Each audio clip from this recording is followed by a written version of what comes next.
فصل اول درود شریف کے فضائل میں اس میں سب سے اہم اور سب سے مقدم تو خود حق تعالی شانہ جل جلالہ عما نوالہ کا پاک ارشاد اور حکم ہے۔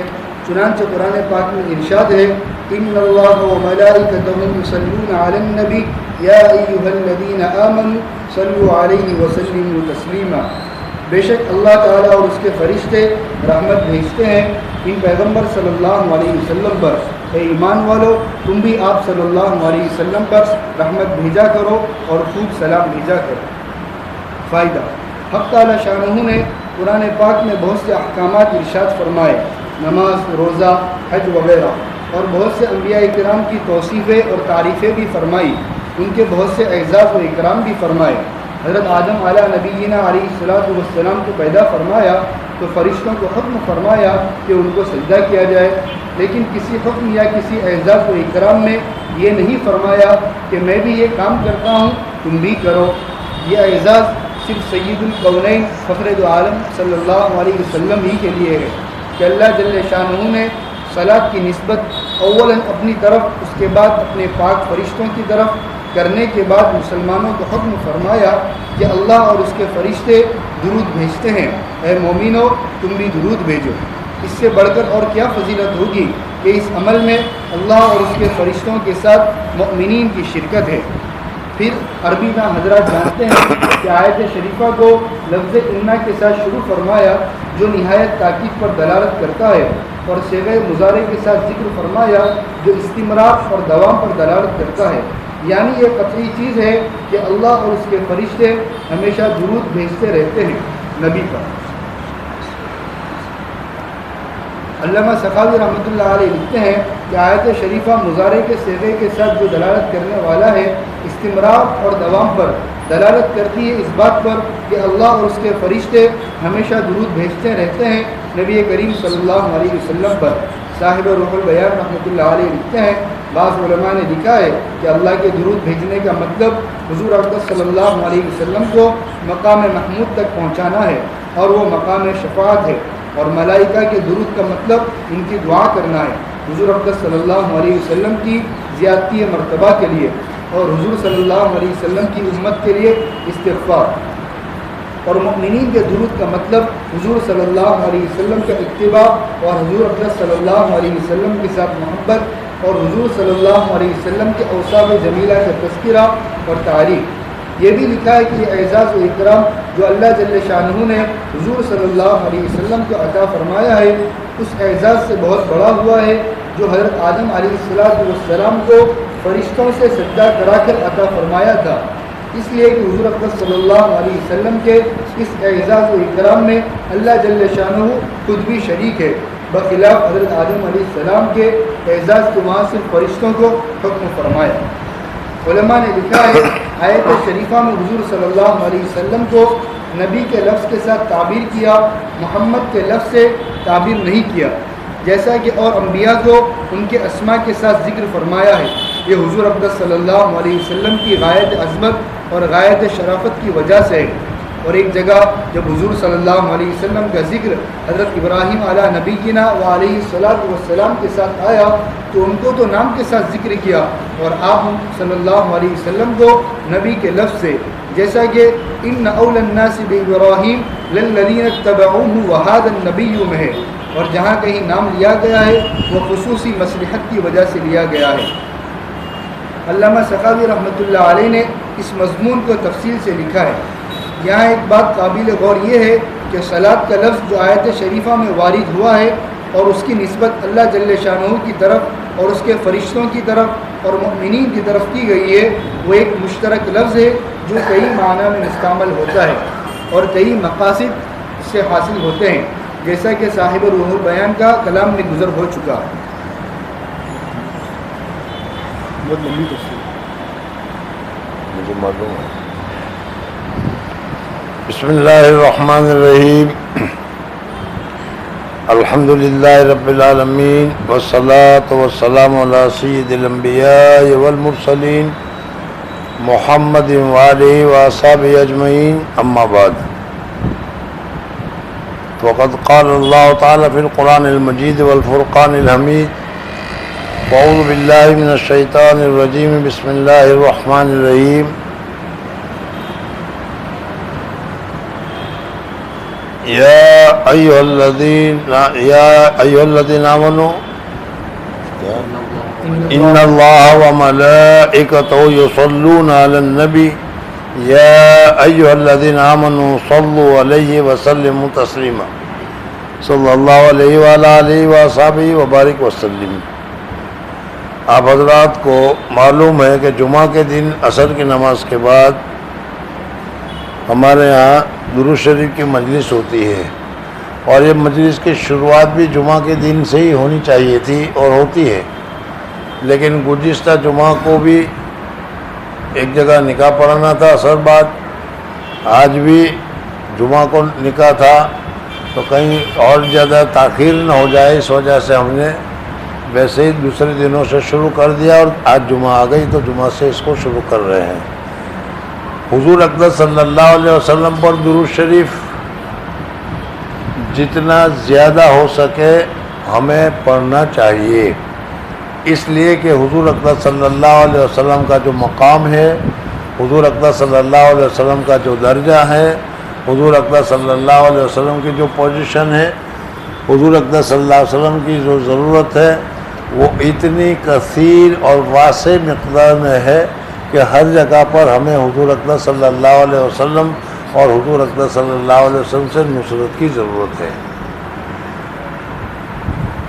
ان کے علاوہ اللہ جل جلالہ و امن والہ نے جو رسول ہمیں عطا فرمائے ہیں، وہ رسول خود اللہ جل جلالہ و امن والوں کو بھی بہت زیادہ محبوب ہے، اور اللہ جل جلالہ و امن والہ بھی اپنے رسول کے ساتھ بہت زیادہ انتہائی درجے کا قرب رکھتے ہیں۔ حضور اقدس صلی اللہ علیہ وسلم کی درجات کے سلسلے میں اگر دیکھنا جائے تو شاعر کہتا ہے کہ بعد از خدا بزرگ کوئی قصہ مختصر، اللہ جل جلالہ کے بعد اللہ تبارک و تعالیٰ کی مخلوقات جو ہے، ان مخلوقات میں سب سے اونچا درجہ حضور اقدس صلی اللہ علیہ وسلم کا ہے۔ بہرحال حضور اقدس صلی اللہ علیہ وسلم کا احسان، حضور اقدس صلی اللہ علیہ وسلم کا مقام، حضور اقدس صلی اللہ علیہ وسلم کا درجہ اتنا اونچا ہے کہ ہمیں حضور اقدس صلی اللہ علیہ وسلم پر کثرت سے درود شریف پڑھنا چاہیے۔ اور سب سے بڑی وجہ تو یہ ہے کہ ان اللہ وملائکتہ یصلون علی النبی جو آیت ذکر کی گئی، اس میں اللہ جل جلالہ و امن والہ خود فرماتے ہیں کہ میں اپنے حبیب پر، میں اپنے نبی پر، میں اپنے رسول پر درود بھیجتا رہتا ہوں، میرے فرشتے بھی میرے حبیب پر درود بھیجتے رہتے ہیں، اے لوگوں تم بھی اپنے نبی کے اوپر درود بھیجو۔ حضرت شیخ نبر اللہ مرکزو نے لکھا کہ اللہ جل جلالہ و امن والہ نے نبیوں کو پیدا کیا، رسولوں کو پیدا کیا، اور نبی اور رسولوں میں سب سے اونچا درجہ حضور اقدس صلی اللہ علیہ وسلم کا رکھا۔ اللہ جل جلالہ نے حضرت آدم علیہ السلام کا تذکرہ کیا، حضرت آدم علیہ السلام کے علاوہ حضرت خلیل ابراہیم علیہ السلام کا تذکرہ کیا، حضرت موسیٰ علیہ السلام کا تذکرہ کیا۔ اللہ جل جلالہ امن والوں نے ان کے اوپر جو جو کرم فرمائے، جو احسان فرمائے، وہ بھی بتایا۔ حضرت ابراہیم علیہ السلام کو آگ میں جلنے سے بچایا، حضرت موسیٰ علیہ السلام کو دریا میں ڈوبنے سے بچایا، یہ ساری چیزیں بتائی۔ حضرت آدم علیہ السلام کو پیدا کرنے کے بعد حضرت آدم علیہ السلام کو اتنا اونچا درجہ دیا کہ فرشتوں کو کہا کہ تم حضرت آدم علیہ السلام کو سجدہ کرو، یعنی حضرت آدم علیہ السلام کو پیدا کرنے کے بعد حضرت آدم علیہ السلام کی تعظیم میں، حضرت آدم علیہ السلام کی فضیلت میں فرشتوں کو سجدہ کروایا۔ حضور اقدس صلی اللہ علیہ وسلم کو جو اللہ تبارک و تعالیٰ نے مرتبہ دیا، یہ تمام انبیاءوں سے اور تمام انبیاء کو جو درجہ دیا گیا تھا اس درجہ سے بڑھ کر حضور اکرم صلی اللہ علیہ وسلم کو درجہ دیا. یعنی حضور اکرم صلی اللہ علیہ وسلم کے لیے بتایا کہ ان اللہ و ملائکتہ یصلون علی النبی، اللہ جل جلالہ و من والہ خود رحمتیں بھیجتے ہیں، اللہ جل جلالہ و من والہ خود رحمتیں نازل کرتے رہتے ہیں، فرشتے خود حضور اکرم صلی اللہ علیہ وسلم کے لیے دعا بھیجتے رہتے ہیں. اے ایمان والو تم بھی اپنے نبی پر بھیجو. تو یہاں جو کام اللہ جل جلالہ کر رہے ہیں وہ کام اللہ جل جلالہ نے ہمیں کرنے کا حکم فرمایا. حضرت آدم علیہ السلام کے لیے یہ نہیں کہا کہ میں بھی سجدہ کرتا ہوں فرشتوں تم بھی سجدہ کرو، بلکہ صرف سجدہ کرنے کا حکم دیا. بہرحال حضور اکرم صلی اللہ علیہ وسلم کے لیے اس آیت میں جو ابھی آیت تمہارے سامنے پڑھی گئی اور بھی بہت سارے نکات ہیں اور بھی بہت ساری چیزیں ہیں جو اس آیت کے ذریعے سے معلوم ہوتی ہیں. تفسیر میں آپ پڑھو گے تو اس میں ہر لفظ کے فائدے ذکر کیے جائیں گے. ان میں ایک بتایا گیا کہ ان کا صیغہ جہاں ذکر کیا جاتا ہے وہاں استمرار اور دوام پایا جاتا ہے. ان اللہ و ملائکتہ یعنی اللہ اور فرشتے ایک مرتبہ درود پڑھ کے چھوڑ دیا یہ نہیں، بلکہ اللہ جل جلالہ و من والہ ہر آن اور ہر لمحے حضور اکرم صلی اللہ علیہ وسلم پر رحمتیں نازل فرماتے رہتے ہیں. ہر آن اور ہر لمحے اللہ تبارک و تعالیٰ کے اوپر فضیلتیں نازل کرتے رہتے ہیں. فرشتے ہر آن اور ہر لمحے حضور اکرم صلی اللہ علیہ وسلم کے لیے مغفرت کی دعائیں کرتے رہتے ہیں. ایک تو یہ بات بتائی گئی. اور اللہ جل جلالہ و من والوں نے ہمیں کہا کہ تم بھی اپنے نبی کے اوپر درود بھیجو. پھر اس کے علاوہ بھی اللہ جل جلالہ و من والوں کی تو ایک رحمت پوری کائنات کے لیے کافی ہو جاتی ہے. اس کی جگہ پر بار بار مزید نئی جدید وغیرہ وغیرہ اللہ تبارک و تعالیٰ کی طرف سے جو رحمت نازل ہوتی ہے وہ ساری اسی میں داخل ہے. حضور اکرم صلی اللہ علیہ وسلم کو اللہ جل جلالہ و من والوں نے جو اونچا درجہ عطا فرمایا ہے حدیث پاک میں اس کی تفسیر بھی تمہارے سامنے موجود ہے. اور حدیث میں آتا ہے کہ قیامت کے دن جب اللہ جل جلالہ و من والوں دوسرا سور پھونکیں گے اور جب دوسرا سور پھونکا جائے گا تو حضرت آدم علیہ السلام سے لے کر قیامت تک جتنے انسان پیدا ہوئے ہوں گے اور وہ انسان جو دفن ہوئے ہوں گے وہ سارے کے سارے انسان اللہ جل جلالہ و من والہ سب کو دوبارہ پیدا فرمائیں گے. حدیث کی شریف کی تفصیل میں آتا ہے کہ اس وقت جب دوسرا سور پھونکا جائے گا تو سب سے پہلے حضور اکرم صلی اللہ علیہ وسلم میں حیات آئے گی اور حضور اکرم صلی اللہ علیہ وسلم کے ساتھ حضرت ابوبکر صدیق رضی اللہ تعالیٰ عنہ اور حضرت عمر فاروق رضی اللہ تعالیٰ عنہ سب سے پہلے حیات ہوں گے، زندہ ہوں گے. اور ان کے ساتھ اب ان کے بعد بقیع الغرقد مدینہ منورہ کے جو قبرستان میں ہے وہ سارے کے سارے اس وقت سب سے پہلے حیات ہوں گے اور قبر سے اٹھیں گے وہ.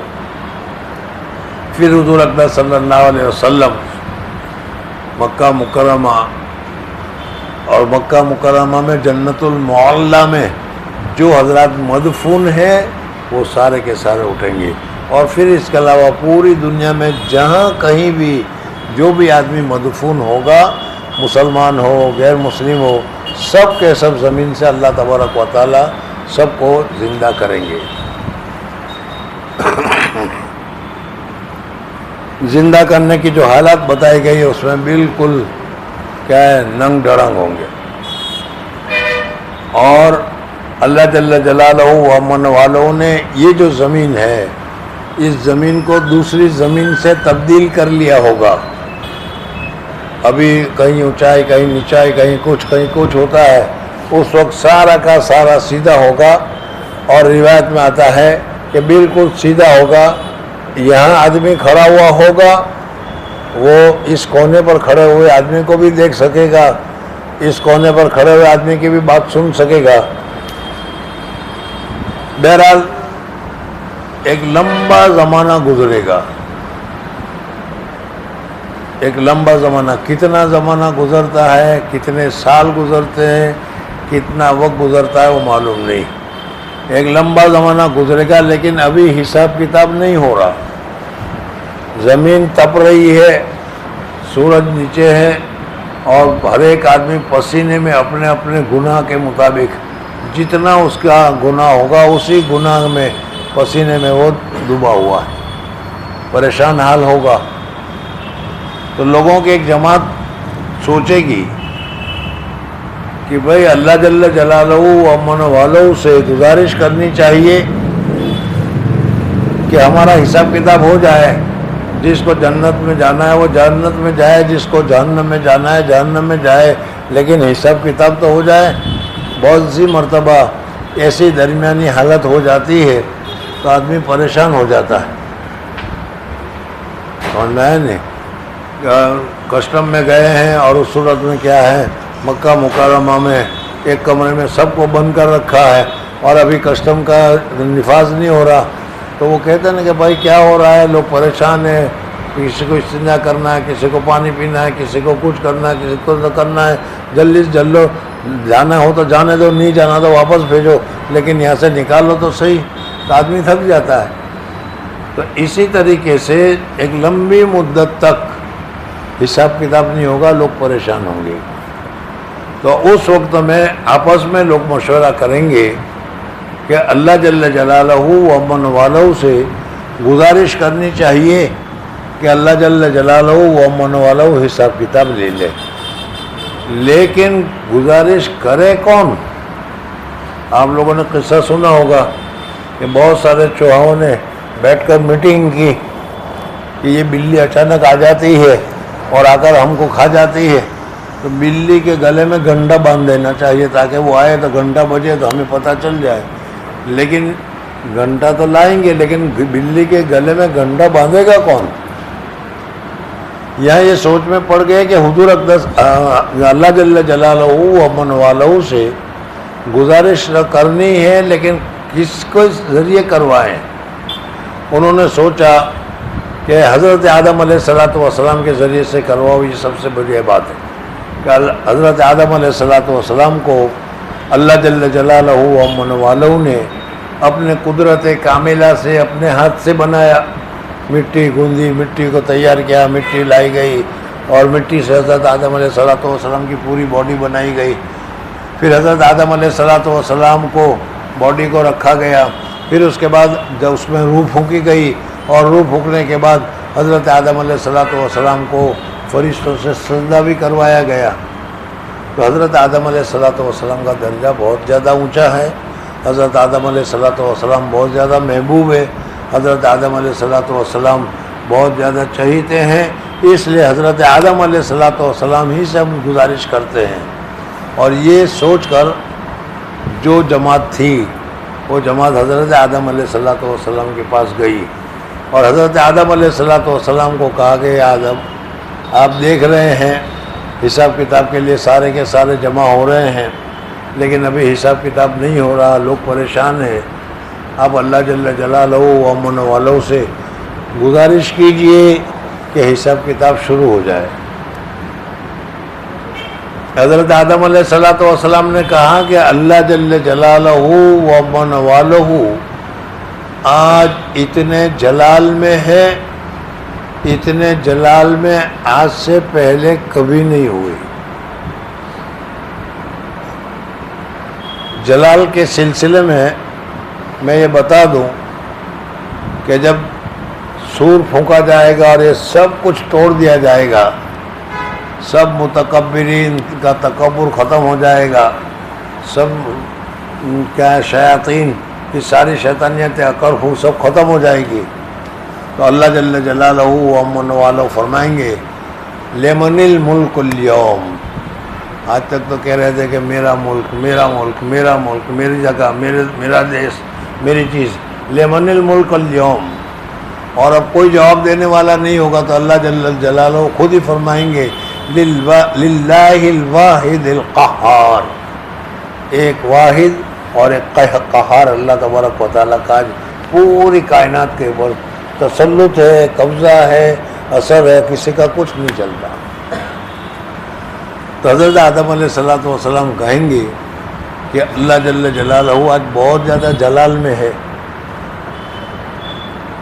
اور ایسا جلال کبھی نہیں آیا۔ یہ بھی صحیح ہے، زمین پیدا کی اس وقت سے لے کر آج تک کبھی اللہ تبارک و تعالیٰ نے جلال نہیں دکھلایا، اور آج کے بعد اللہ جل جلالہ و امن والو پھر کبھی جلال دکھانے والے نہیں ہیں، یہ بھی اپنی جگہ پر ہے۔ تو حضرت آدم علیہ الصلوۃ والسلام فرمائیں گے کہ اللہ جل جلالہ آج بہت جلال میں ہے، اتنے جلال میں کبھی نہیں آئے اور اتنے جلال میں کبھی نہیں آئیں گے، اور اس جلال کی حالت میں اگر کچھ کہنے جاؤں اور مجھ پر برس پڑے، مجھ پر جلال آ گیا، مجھ پر غصہ آ گیا اور کہا کہ کس منہ سے تم آئے ہو؟ میں نے کہا تھا کہ وَلَا تَقْرَبَ هَذِهِ الشَّجَرَةَ، اور تم سے ہوا نہیں گیا اور تم اس درخت کو پہنچ گیا اور درخت کو کھا لیا، تو میں کیا جواب دوں گا؟ ہمتن ہوتا ہے نا، کوئی آدمی تمہیں کہے کہ محترم صاحب کے جا کر سفارش کرو، بہت تمہارا تعلق ہے، بہت تمہارے ساتھ محبت ہے، ذرا کہو نا ہمیں چھٹی مل جائے یا ہمیں آرام مل جائے۔ ٹھیک ہے، محترم صاحب جلال میں ہے، میں اگر گیا اور کہا کہ کس منہ سے تو کہنے کے لیے آیا، تیرا یہ حال ہے تو بھول گیا کیا، اور میری غلطی بتا دی تو میرا کیا ہوگا؟ حضرت آدم علیہ الصلوۃ والسلام ایسا کہیں گے، پھر خود کہیں گے کہ ایسا کرو، حضرت نوح علیہ الصلوۃ والسلام کے پاس جاؤ۔ حضرت نوح علیہ الصلوۃ والسلام آدم ثانی ہے، پوری یہ کائنات یا پوری یہ مخلوق حضرت نوح علیہ الصلوۃ والسلام سے بنی ہے، تو اس وجہ سے حضرت نوح علیہ الصلوۃ والسلام کے پاس جائیں گے۔ تو حضرت نوح علیہ الصلوۃ والسلام کو بھی اپنی ایک چوک، غلطی نہیں کہہ رہا، گناہ نہیں کہہ رہا، ایک چوک ہو گئی ہوگی، وہ چوک حضرت نوح علیہ الصلوۃ والسلام کو یاد آئے گی۔ اللہ جل جلالہ نے کہا ہوگا کہ نوح میں بہت بڑا طوفان بھیجنے والا ہوں، اور اس طوفان میں جو تیرے ماننے والے ہیں، تیرے لوگ ہیں، ان تیرے لوگوں کو پناہ ملے گی، دوسرا کوئی بچنے والا نہیں۔ طوفان نوح آیا تھا، تو اس میں ان کا بیٹا تھا جو حضرت آدم علیہ الصلوۃ والسلام کے طریقے پر نہیں تھا۔ حضرت شیخ سعدی رحمۃ اللہ تعالیٰ علیہ نے پرسوں جو مجلس تھی، اس مجلس میں نے بتایا تھا کہ اچھی مجلس، اچھے دوست، اچھے ساتھی، اس کا فائدہ کیا کیا ہوتا ہے اور اس کے نقصان کیا کیا ہیں برے ساتھیوں کے برے، اس میں یہ بتایا تھا کہ پیسر نوح باپ بدا بنشست، نوح علیہ الصلوۃ والسلام کا بیٹا بروں کے ساتھ بیٹھا، دنیا داروں کے ساتھ بیٹھا، اپنے باپ کا وقار نہیں سمجھا، اللہ کے اوپر ایمان نہیں لایا، وہ باپ بدا بنشست بروں کے ساتھ بیٹھا، وہ خاندان نبوت کی جو نعمت تھی وہ نعمت اس کے ہاتھ سے چلی گئی۔ اب اس پر اللہ تبارک، بیٹا بہرحال بیٹا ہوتا ہے،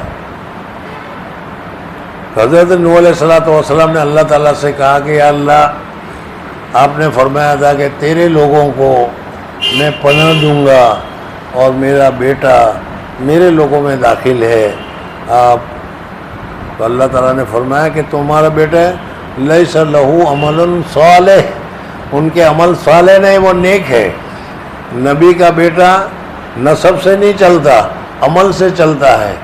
نبی کے عمل اس کے اندر ہونے چاہیے، نبی کی خاصیت اس کے اندر ہونا چاہیے. اور آئندہ جو اگر تم نے ایسا کہا کہ کافر کی مغفرت فرما، تو وہ کافر ہے، کافر کی مغفرت فرما، تو تمہارا نام ہی نبوت کی فہرست سے نکال دیا جائے گا. تو حضرت نوح علیہ السلام کو وہ یاد آیا اور انہوں نے کہا کہ میں اگر سفارش کرنے گیا اور کہا کہ آپ تو وہی ہے نا، اپنے بیٹے کی سفارش کرنے کے لیے آ گئے تھے، تو الٹا مجھ پر مصیبت پڑ جائے گی، میرے بس کا کام نہیں ہے. تم حضرت ابراہیم علیہ السلام کے پاس جاؤ. تو ساری کے ساری پبلک حضرت ابراہیم علیہ السلام کے پاس جائیں گی. حضرت ابراہیم علیہ السلام سب کہے گی. تو حضرت ابراہیم علیہ السلام کو اپنے زمانے کی جو چوک ہوگی، دیکھو نبی معصوم ہے، گنہگار نہیں ہے، لیکن ان سے چوک ہو جاتی ہے، بھول ہو جاتی ہے، چوک ہو جاتی ہے. حضرت نوح علیہ السلام، حضرت موسیٰ علیہ السلام، حضرت ابراہیم علیہ السلام سب اپنی اپنی جو چوک ہوگی وہ بتائیں گے اور ڈرتے رہیں گے کہ کہیں اللہ تبارک و تعالی ہماری اس چھوٹی سی غلطی پر ہماری گرفت نہ کر دے. انبیاء کا یہ حال ہوگا. میں پھر بتا رہا ہوں کہ انبیاء کا گناہ نہیں ہے، بھول چوک ہے. اس بھول چوک پر یہ اتنے ڈر رہے ہوں گے. تو ہم تو سراپا خطا کار ہیں، گنہگار ہیں، نافرمان ہے. اس وقت اللہ تبارک و تعالیٰ کے جلال کو دیکھ کر ہماری کیا حالت ہوتی ہوگی، سمجھ میں آئے نا؟ خیر، حضرت عیسیٰ علیہ السلام کے بعد لمبی حدیث ہے، وقت نہیں ہے اس لیے میں چھوڑ رہا ہوں. حضرت عیسیٰ علیہ السلام کے پاس بھیجیں گے کہ حضرت عیسیٰ علیہ السلام کو اللہ تبارک و تعالیٰ نے بغیر باپ کے پیدا کیا اور یہ کیا اور یہ کیا. حضرت عیسیٰ علیہ السلام کے علاوہ جتنے انبیاء ہیں وہ ہر ایک انبیاء اپنے اپنے زمانے میں جو بھی ان سے چوک ہوئی ہوگی وہ یاد کر کے وہ ڈر رہے ہوں گے. حضرت عیسیٰ علیہ السلام کے متعلق کوئی چوک کا تذکرہ نہیں، لیکن حضرت عیسیٰ علیہ السلام کہیں گے کہ میں تو نہیں جا سکتا، ایسا کرو، حضور اکرم صلی اللہ علیہ وسلم ہے، ایک رسول ہے محمد صلی اللہ علیہ وسلم، وہ اس لائق ہے کہ وہ اللہ تبارک و تعالیٰ کے حضور میں سفارش کریں تو ان کی سفارش قبول ہو سکتی ہے. تم سب کے سب حضور صلی اللہ علیہ وسلم کے پاس جاؤ. اور یہ سارا کا سارا قافلہ حضرت آدم علیہ السلام سے لے کر دوسری جگہ جا جا کر جو تھک گیا ہوگا، حضور اکرم صلی اللہ علیہ وسلم کی خدمت میں آئے گا اور وہ کہے گا کہ یا رسول اللہ صلی اللہ علیہ وسلم، آپ اللہ جل جلالہ سے سفارش کیجئے.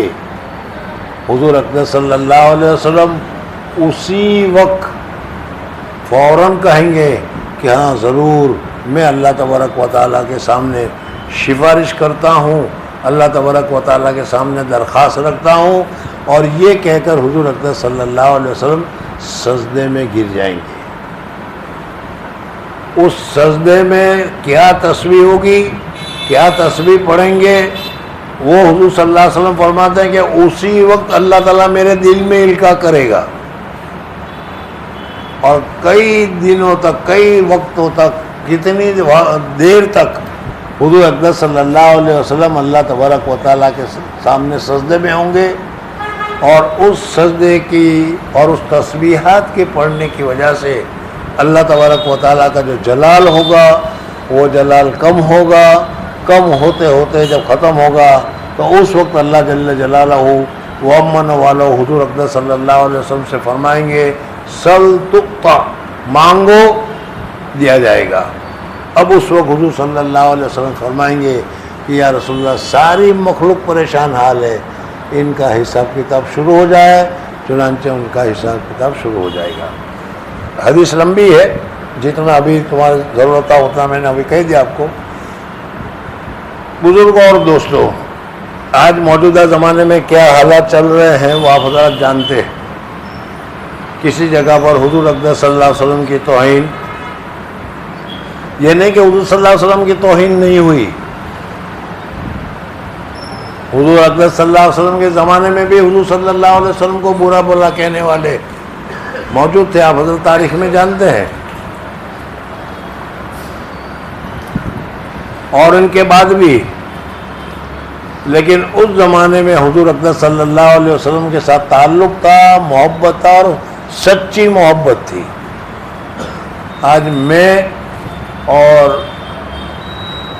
آپ حضرات کو اگر میں کہوں تو ہم سب کے سب دعویٰ کرتے ہیں کہ ہمیں حضور اقدس صلی اللہ علیہ وسلم کے ساتھ محبت ہے، یا رسول اللہ یا رسول اللہ، بہت کچھ کہتے ہیں، لیکن یہ صرف جھوٹا دعویٰ ہے، سچا دعویٰ نہیں۔ آج حضور اقدس صلی اللہ علیہ وسلم کی توہین ہوتی ہے، حضور اقدس صلی اللہ علیہ وسلم کا مذاق اڑایا جاتا ہے، لیکن ہمارے دل پر ذرا سا بھی اثر نہیں ہوتا۔ ہمارے ابا جان کو اگر کوئی برا بھلا کہے تو ہمارا خون کھول اٹھتا ہے، لیکن حضور اقدس صلی اللہ علیہ وسلم کی توہین کی جا رہی ہے، لیکن ہمارا خون میں ذرا سا بھی جوش نہیں آتا، بلکہ کچھ بھی اثر نہیں ہوتا۔ اس وجہ سے میں کہتا ہوں کہ ہماری یہ کیا ہے محبت، یہ صرف کہنے کی محبت ہے، حقیقی محبت نہیں۔ میں نے ابھی بتایا کہ 12 واقعات ایسے ہو گئے ہیں کہ رنگیلا رسول نامے ایک کتاب لکھی گئی، ایک رکشہ چلانے والا آدمی، اس کو غصہ آ گیا، اس نے لیا اور لکھنے والے کو مار دیا، ختم کر دیا۔ حضور اقدس صلی اللہ علیہ وسلم کی توہین میں یہ نہیں کرتا کہ یہ کرنا چاہیے، بلکہ حضور اقدس صلی اللہ علیہ وسلم کی توہین کرنے والوں کو دنیا میں بھی نقصان ہے، آخرت میں بھی نقصان ہے، اور ہمارے لیے بھی حضور اقدس صلی اللہ علیہ وسلم کی باتوں کو نہ ماننا ایک قسم کی توہین ہم بھی کر رہے ہیں۔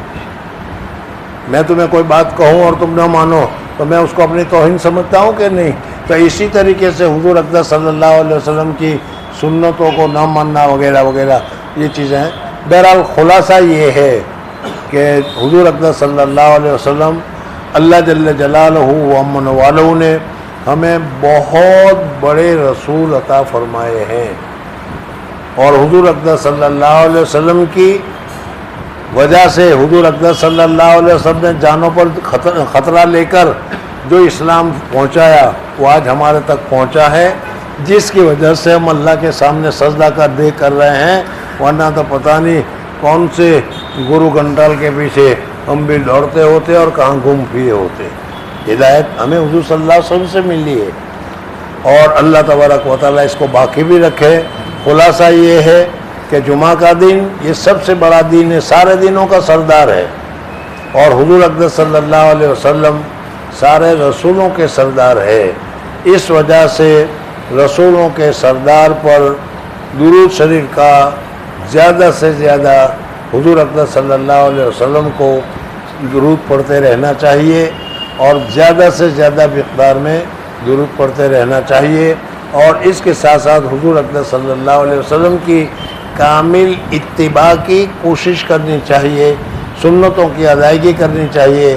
اللہ جل جلالہ و من والہ مجھے بھی توفیق عطا فرمائے، اور آپ حضرات کو بھی توفیق عطا فرمائے۔ انشاءاللہ جمعہ کے دن ہر جمعہ کو عصر کی نماز کے بعد یہ فضائل درود اور درود کے اوپر انشاءاللہ بات ہوتی رہے گی، اور دوسرے دن دوسری کتابیں ہو رہی گی۔ اللہ تبارک و تعالیٰ قبولیت سے نوازے۔ سبحان اللہ و بحمدہ، سبحانک اللہم و بحمدک، نشہد ان لا الہ الا انت، نستغفرک و نتوب الیک۔